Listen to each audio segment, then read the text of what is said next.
Muito bem, criança, a gente está de volta com a maratona de filmes baseados na obra do Stephen King. Eu sei que a gente já está há um tempinho sem um filme da maratona aqui, então dessa vez eu resolvi pular um monte de filmes para falar especificamente da nova versão de Silent Slot, que eu assisti na semana passada. O filme novo é dirigido pelo Gary Dauberman, que tem no currículo um monte de filmes como roteirista, um monte de filmes de terror, Annabelle, A Freira. Ele tinha dirigido uma das continuações de Annabelle em 2019.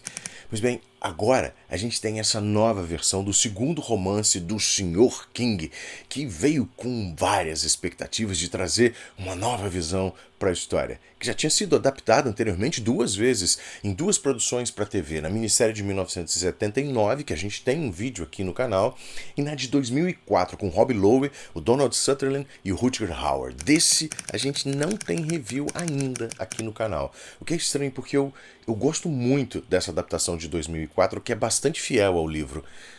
Eu preciso corrigir esse problema. Bom, a nova versão, a trama segue o protagonista, o escritor Ben Mears, interpretado agora pelo Lewis Pullman, o filho do ator Bill Pullman, o presidente Whitmore de Independence Day. O Ben Mears retorna à cidade natal dele, Jerusalém Slot, com a intenção de rever o seu passado ali na cidade e escrever um novo livro. Mas a realidade fantástica se impõe e ele descobre que uma força sinistra, o vampiro milenar Kurt Barlow, está ali infestando o local e transformando os habitantes em criaturas da noite.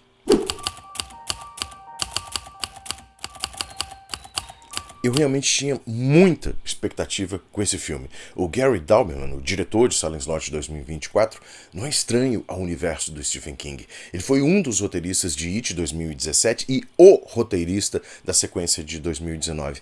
Eu acho que aqui é que morava a pegadinha e eu não prestei muita atenção. Eu adorei o primeiro It, que tinha um balaio cheio de roteiristas, mas eu acho que é unânime que o segundo filme derrapou feio na adaptação da história.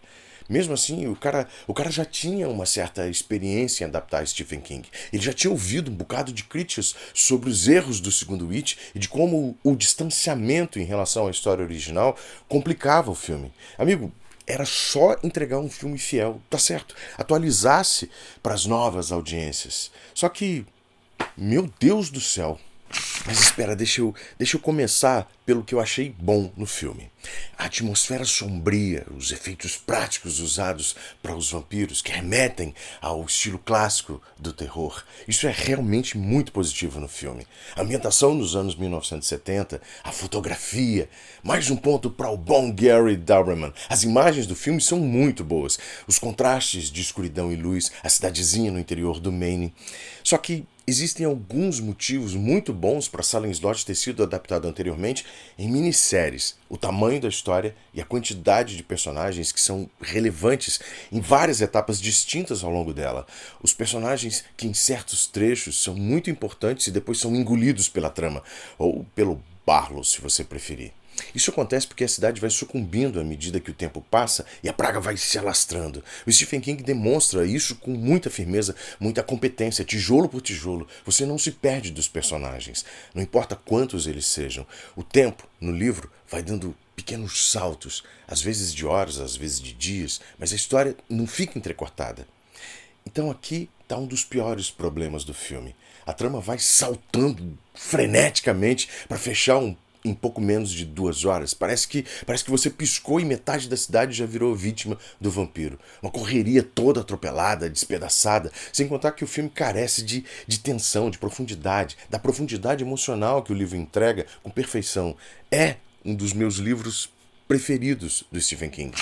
Algumas cenas-chave do livro foram modificadas e até cortadas. O próprio Barlow, por exemplo, ele aparece tão pouco e a presença dele tem tão pouco impacto, embora a maquiagem seja excelente, tá, criança? Bom, é tão pouco a presença dele que ele acaba eclipsado pela narrativa focada sempre no Ben Mears. Ah, sim, o Ben Mears é o protagonista, tem que aparecer bastante. Mas todo protagonista precisa de um algoz mais impactante que ele. É aquele final no drive-in. Bom, ele até ameaça ter alguma coisa de interessante, mas fica tão tosco e corrido e com uma resolução tão incompleta que parece que ficaram faltando vários takes. Eu sei, ela é diferente da do livro, mas não é nem por isso que eu tô reclamando. Nem é por conta da pasteurização da Casa Marston, que no meu imaginário sempre foi uma coisa lúgubre, sinistra, em cada teia de aranha. E aqui vira quase que um sobrado qualquer, enfeitado, redecorado por um decorador de antiquário. O que eu odiei de verdade nesse filme foi a cena com os dois meninos Glick na floresta. Na minha cabeça, essa cena tem uma aura de horror expresso por olhares, por escuridão, por ruídos de olhos brilhando na névoa crescente, a sensação de que algo ronda, circula duas crianças que já não sabem a direção de casa, da salvação. E aqui em Silent Slot 2024 vira um pastiche, o Stracker do ator Pilou Asbæk, principalmente nessa cena, é caricato, é canastrão, ele é exagerado de um jeito quase cartunesco, simplesmente destrói a cena. E ele é um bom ator, parece até especialista em fazer vilões no cinema. Bom, mas nada, absolutamente nada, me faz entender aquela coisa da vacina antirrábica. Se você já assistiu, você sabe do que eu tô falando, e eu preciso da sua ajuda aqui, criança. Por quê? Por que aquela cena? Por que essa solução? Apesar disso, para ser honesto com o Gary Dauberman, eu reconheço que ele manteve a essência gótica da história. Ele captura muito bem a sensação de isolamento da cidade, o medo permeando Jerusalém Slot, a atmosfera de cidadezinha assombrada de interior. Visualmente, o filme consegue entregar, assim, uma paleta que apesar de nítida, é bastante escura, bastante opressiva, que remete aos filmes de terror góticos clássicos, até a fotografia de alguns filmes da Hammer, em certos momentos. O problema aqui é que a correria, os saltos do filme arrancam pedaços desse elogio ao design de produção, que acaba parecendo genérico, não explorando tudo o que podia do potencial visual de uma cidadezinha dominada por vampiros, uma cidadezinha realmente assombrada por vampiros. Sabe os filmes do Zack Snyder? Aqueles visuais fantásticos, ângulos maravilhosos, fotografia que parece que dá para você esticar os dedos e tocar na textura das imagens. Silent Slot só não tem 1 milhão de cenas de câmera lenta como nos filmes do Snyder, mas a sensação que passa é a mesma. Muita plástica, pouquíssimo conteúdo. E olha que o livro tem muito conteúdo. Bom, por fim, Silent Slot 2024 é uma adaptação que tentou, mas ficou muito longe de conseguir entregar um filme decente, minimamente decente. Eu até me diverti, eu achei o filme divertido em certos momentos, mas eu tava com a história inteira aqui na cabeça porque eu acabei de reler o livro.